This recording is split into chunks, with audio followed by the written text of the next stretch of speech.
Bonjour, je vous présente le jeu Da Capo.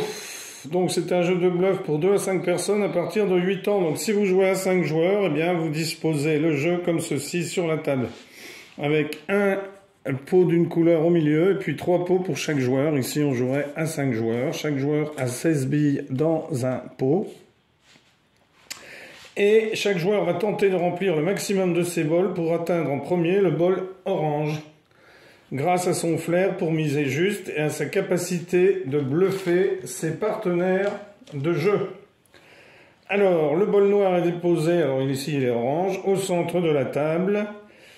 Pour chacun des joueurs, si on est 3 ou 4, il y a 3 ou 4 bols. Hein. Si on n'est que 2 joueurs, on met 4 bols. Si on est 3 joueurs, on met 4 bols. À partir de 4 joueurs, on met 3 bols. Et 5 joueurs, on met 3 bols. Alors les bols, ce sont les gobelets ici. Donc chaque joueur reçoit 16 billes qu'ils vont cacher, ou 16 haricots qu'ils vont cacher dans leurs mains comme ceci, sous la table. Et ils vont sélectionner un certain nombre qu'ils vont mettre dans leurs mains. Ils vont les garder dans leurs mains. Hein, ils ont toutes les billes dans la main gauche et ils en sélectionnent dans la main droite. Donc on peut en sélectionner de 1 à 5. Alors bien sûr, il ne faut pas que les autres voient la manipulation. Ensuite, chacun pose sa main fermée sur la table. Et les joueurs vont, quand tous les joueurs ont fait la même chose, ouvrir leurs mains. Et on va regarder le joueur qui en a le plus. Alors, celui qui en a le plus, s'il est tout seul à en avoir le plus, eh bien, il les mettra dans son premier gobelet ici.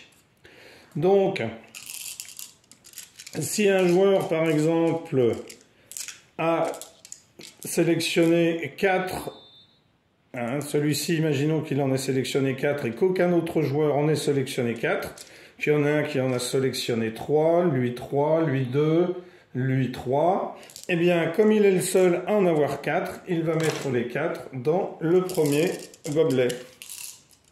Les autres vont récupérer ceux qu'ils ont dans leurs mains, hein, ceux qu'ils avaient parié au premier tour, ceux qu'ils avaient mis dans leurs mains, et ils vont les mettre dans le petit gobelet ici. Alors bien sûr, il est plein là, puisqu'il y a les 16. Hein. Mais normalement, il est vide, puisque toutes les billes sont restées dans une main et les billes sélectionnées dans l'autre. Donc, les billes que les joueurs ont jouées et ils n'ont pas gagné, ils vont les mettre dans ce gobelet-là. Donc, ça leur en fera moins dans la main. Alors ensuite, eh bien, on recommence une deuxième fois. Alors, imaginons par exemple que lui en sélectionne 3. Lui en sélectionne par exemple 3. Lui en sélectionne 4. Lui en sélectionne 5. Et lui en sélectionne 5. Les joueurs ouvrent. 3. Donc, 5, 5. Ils sont 2 à avoir sélectionné 5 billes. Donc, cela s'annule. 4 billes, il est tout seul, c'est lui qui en a donc le plus, donc il va mettre 4 billes de sa main dans le gobelet ici.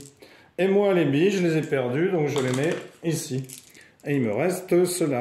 Et on passe au troisième tour, etc., etc. Alors, s'il n'y a pas de plus grand nombre de haricots lors d'un tour, tous les haricots montrés sont remis dans leur boîte. Donc si par exemple, lui en parie 3, 3, 2, 2 et lui 3, comme personne n'a réussi, hein, il y a 3 fois 3 et 2 fois 2, et bien là, les joueurs mettent dans leur boîte. Alors bien entendu, il reste de moins en moins de haricots dans les mains. Alors, la fin de la partie... Dès qu'un joueur... Alors, le joueur qui n'a plus de haricots en sa possession ne peut plus jouer. Hein. Le joueur qui n'a plus de billes parce qu'il les a toutes perdues, il ne peut plus jouer. S'il ne reste plus qu'un joueur avec des haricots, celui-ci dépose un haricot dans le bol vide qui suit ceux qui l'occupent déjà. Et tous les autres haricots sont remis dans la boîte. Alors, peut-être que c'est pas parce qu'il lui en reste un qu'il sera plus près du orange. Voilà. Dès qu'un joueur a atteint le bol orange, la partie s'achève et il remporte la partie. Si tous les joueurs ont épuisé leur stock de billes ou de haricots sans qu'aucun d'eux n'atteigne le bol, eh bien c'est celui qui se trouve le plus proche de celui-ci qui remporte la partie.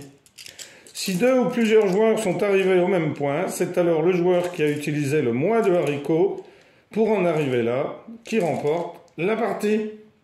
Voilà. C'est aussi simple que cela. Merci pour avoir suivi cette vidéo et à bientôt pour une nouvelle vidéo. Au revoir.